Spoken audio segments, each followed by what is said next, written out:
So good afternoon. This is Christina Grenier with the Silicon Valley IABC. And I'm here today with our guest speakers from today's panel session on social media storytelling and communications.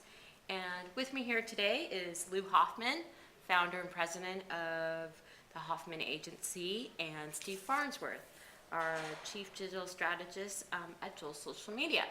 So, gentlemen, can you tell us about some of the social media programs that you have developed for executive communications, and what has been the impact of those social media programs, either internally or externally?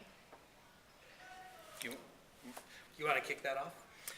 So I was trying to think of a good example. That's I haven't done. The executives have been really slow to really adopt social media, so there hasn't been quite as much traction as there could be, which is the downside.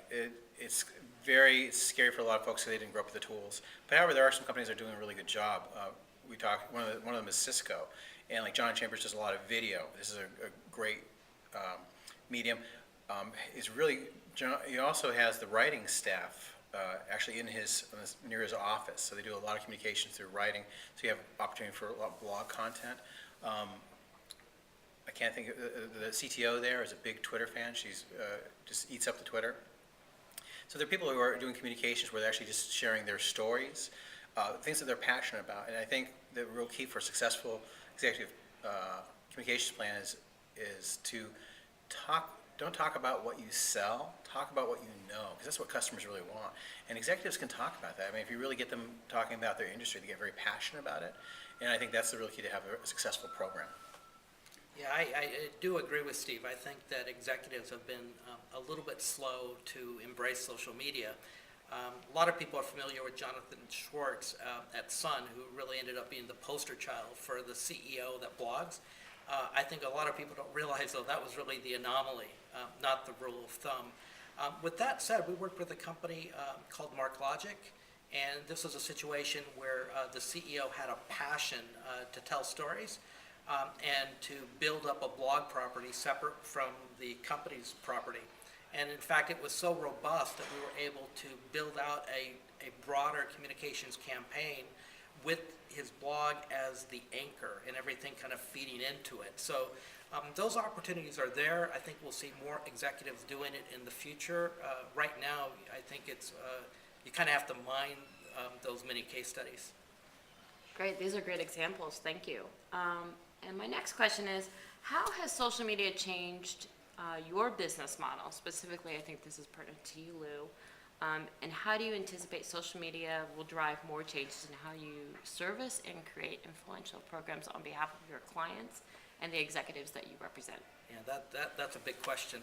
And one thing that I had mentioned during the lunch, and I really believe it, is because of social media, because of the internet, this period of time we're in today is equivalent to the communicator's industrial revolution. There's so much change going on, and that's a good thing for all communicators, and I think it's absolutely a good thing for consultancies like ourselves, because it used to be, if I go back 20 years ago, 70-80% of our work was really focused on media relations and really getting to those target influencers. Now that's still part of it, but that's a minority fraction, because now with social media, there's an opportunity for us to take our clients' stories directly to the target audience. And if you think back again years ago, things were so stratified that was the world for sales lit, that was the world for direct marketing, direct mail. But now PR has an opportunity to do that, and I think it's really exciting. And I also think that when you think about being able to take those stories directly to the target audience, it requires content. And if you look across all the Marcom disciplines, I mean, who better than the PR people? I mean, we're the content guys to be able to kind of fill that void and execute on those types of programs. I guess another thing I'd add, I think that what Lou said is really key. If you look at traditional media, and traditional media has been people who control the equipment and who control distribution. So now what we have is the ability to actually tell our story directly, not just through third parties, which is still very valid, but actually be domain experts and talk to our audience, and I don't think companies have even begun to really come up to that. So that's affected the way, instead of delivering services like I've done historically, now training companies to actually do that communication directly and learn the tools and be the media is probably the deepest impact it's had on me professionally as a consultant. Well, thank you both for sharing for today's video take, and as well as just for those of you who weren't here who got to hopefully catch a glimmer of what was discussed at a very interactive and engaging discussion. And thank you today for coming to be our speakers.